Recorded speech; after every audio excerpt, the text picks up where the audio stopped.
حسبي به وبطه حسبي بشيخ تجاني.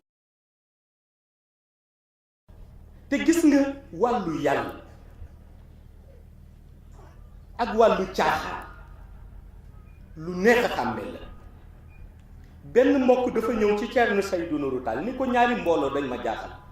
ndax dañu bare léeg-léeg mais doo leen xàmme. Thierno Seydou Nourou Tall hakim bu mag la mu ni ko ñaari mbooloo yi yan ñaar la mu ni ko benn bi dañu ni mbooloo yàlla la benn bi dañu ni mbooloo caaxaan la du mbooloo yàlla te ñun mënuñu leen xàmme. mu ni ko mën nañ leen xàmme kay mu ni ko luñ leen xàmmee mu ni mbooloo yàlla day dal nit ñi fay toog seen rox day leer nañ te day feeñ seen kanam. mu ni mbooloo àdduna day rëbëjoo te ñu fay toog dañoo lëndëm te ku ci nekk sa xol baaxul ndax sa xol caaxaane ci ma ni moo tax ku nekk mbooloo ma ngay dem mën nga àtte sa bopp.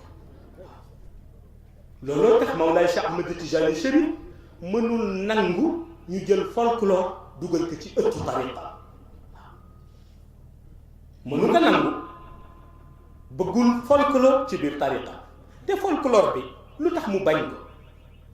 mooy loo xam ni bu demee ba am doole dafay yàq lu bari ndax xol yi nga xam ni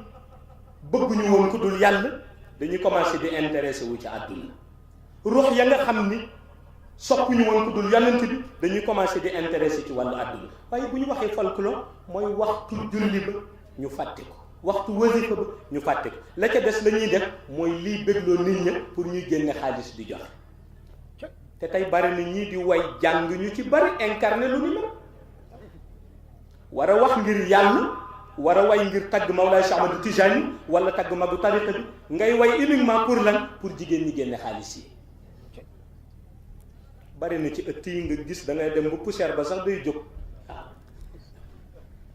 ci ëttu mag ñi daan moo fa mës a am waaye xam nga li ñuy faral di wax rek te mbokk yi di ko nettali ni wolof moo ko wax te dëgg la dañu ni bukki bu yabee ponkal ci doxin bi la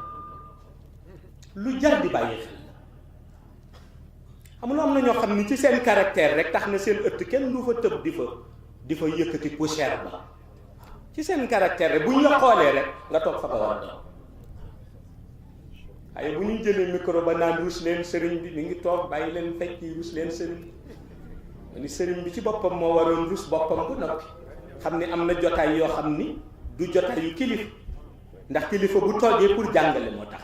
Yarama Sayyidi Muhammad El Cheikh Yarama Borom Medina Cheikh Yarama Sayyidi Muhammad El Cheikh Yarama Borom Medina Cheikh. Pouvoir ensemble vie est le seul remède pour une âme purifiée sans écueil et la rédemption du cœur. Couroir à sang bi est le seul remède pour une âme purifiée sans écueil et la rédemption du cœur.